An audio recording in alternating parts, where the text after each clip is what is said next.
വേഗം വരുന്നവനായ യേശുക്രിസ്തുവിന്റെ നാമത്തിൽ ദൈനംദിന അപ്പം എന്ന അനുദിന വചനചിന്തയിലേക്ക് ഏവർക്കും സ്വാഗതം. ഇന്ന് പ്രാർത്ഥനയിൽ സ്ഥിരതയുള്ളവരായിരിക്കുക എന്ന വിഷയത്തെ ആസ്പദമാക്കി ചില കാര്യങ്ങൾ നമുക്ക് ചിന്തിക്കാം. അതിനാധാരമായ ഒരു വാക്യം വായിക്കാം. റോമർ 12 12-13 വാക്യങ്ങൾ. ആശയിൽ സന്തോഷിപ്പീൻ, കഷ്ടതയിൽ സഹിഷ്ണുത കാണിപ്പീൻ, പ്രാർത്ഥനയിൽ ഉറ്റിരിപ്പീൻ, വിശുദ്ധന്മാരുടെ ആവശ്യങ്ങളിൽ കൂട്ടായ്മ കാണിക്കുകയും അതിഥി സൽക്കാരം ആചരിക്കുകയും ചെയ്യുവീൻ. നാം തീഷ്ണതയോടെ പ്രാർത്ഥിക്കണം, നാം ശക്തിയോടെ പ്രാർത്ഥിക്കണം. കർത്താവ് നമ്മുടെ പ്രാർത്ഥനകൾ കേൾക്കുന്നുവെന്ന് വിശ്വസിച്ചും ഉത്തരം പ്രതീക്ഷിച്ചും വിശ്വാസത്തോടെ പ്രാർത്ഥിക്കണം. മുകളിൽ പറഞ്ഞ വാക്യത്തിലൂടെ അപ്പോസ്തലനായ പൗലോസ് നമുക്ക് മറ്റൊരു ശക്തമായ ഉപദേശം നൽകുന്നു.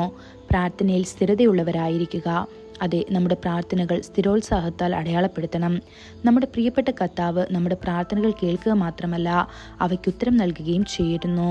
എന്നിരുന്നാലും എല്ലാ പ്രാർത്ഥനകൾക്കും ഉത്തരം ലഭിക്കുന്നില്ല. ചില പ്രാർത്ഥനകൾ നിർജീവമോ യാന്ത്രികമോ പതിവോ അല്ലെങ്കിൽ കടപ്പാടിൽ നിന്നോ പാരമ്പര്യത്തിൽ നിന്നോ ചെയ്യുന്നതാണ്. അത്തരം പ്രാർത്ഥനകൾ കേൾക്കുന്നില്ല. എന്നാൽ എളിമയുള്ളതും ആത്മാർത്ഥവും എളിമയുള്ളതും തകർന്നതുമായ ഹൃദയത്തിൽ നിന്ന് ഉയർന്നു വരുന്ന പ്രാർത്ഥനകൾ കർത്താവ് ഒരിക്കലും അവഗണിക്കുന്നില്ല. ഗോത്രപിതാവായ യാക്കോബിന്റെ പ്രാർത്ഥനയെക്കുറിച്ച് ചിന്തിക്കുക. അവൻ രാത്രി മുഴുവൻ ദൈവവുമായി മല്ലിട്ടു. നീ എന്നെ അനുഗ്രഹിച്ചില്ലെങ്കിൽ ഞാൻ നിന്നെ പോകാൻ അനുവദിക്കില്ല എന്ന് അപേക്ഷിച്ചു. ഇത് ഉൽപ്പത്തി പുസ്തകം 32 വാക്യത്തിൽ കാണപ്പെടുന്നു.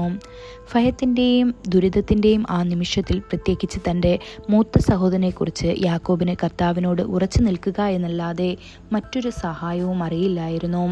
ആ ചഞ്ചലമായ പ്രാർത്ഥനയ്ക്ക് മറുപടിയായി കർത്താവ് യാക്കോബിനെ അനുഗ്രഹിച്ചു. അവനൊരു പുതിയ പേര് നൽകി, ഇസ്രായേൽ. അവനും അവൻ്റെ സഹോദരനും ഇടയിൽ സമാധാനം കൊണ്ടുവന്നു. എലിയാവിൻ്റെ പ്രാർത്ഥന നോക്കുക.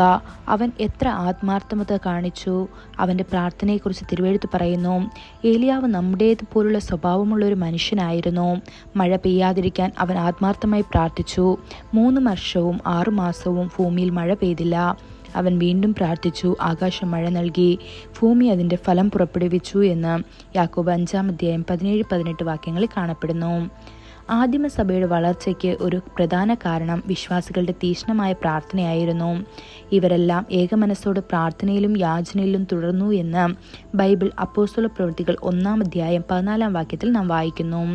പ്രിയ ദൈവമക്കളെ, നിങ്ങളുടെ പ്രാർത്ഥന ഒരിക്കലും വെറും ഔപചാരികമായിരിക്കരുത്.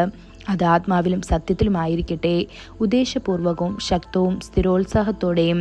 അപ്പോൾ തീർച്ചയായും കർത്താവ് ഉത്തരം നൽകും. എന്തെന്നാൽ ഒരു ഭാവികാലമുണ്ട്, നമ്മുടെ പ്രത്യാശയ്ക്ക് ഭംഗം വരികയുമില്ല എന്ന് സദൃശ്യവാക്യങ്ങൾ 23 വാക്യത്തിൽ പറയപ്പെടുന്നു. ഈ വചനങ്ങളാൽ ദൈവം നമ്മെ ഓരോരുത്തരെയും അനുഗ്രഹിക്കുമാറാകട്ടെ. കൂടുതൽ ധ്യാനത്തിനുള്ള വാക്യം ലൂക്കോസ് 18 വാക്യം. ദൈവമോ രാപ്പകൽ തന്നോട് നിലവിളിക്കുന്ന തന്റെ വൃദ്ധന്മാരുടെ കാര്യത്തിൽ ദീർഘക്ഷമയുള്ളവനായാലും അവരെ പ്രതിക്രിയ നടത്തി രക്ഷിക്കുകയില്ലയോ? ഇന്നത്തെ ബൈബിൾ വായന: രാവിലെ സങ്കീർത്തനങ്ങൾ 103-104 അധ്യായങ്ങൾ, വൈകുന്നേരം 1 കൊരിന്ത്യർ 2 അധ്യായം. ആമേൻ.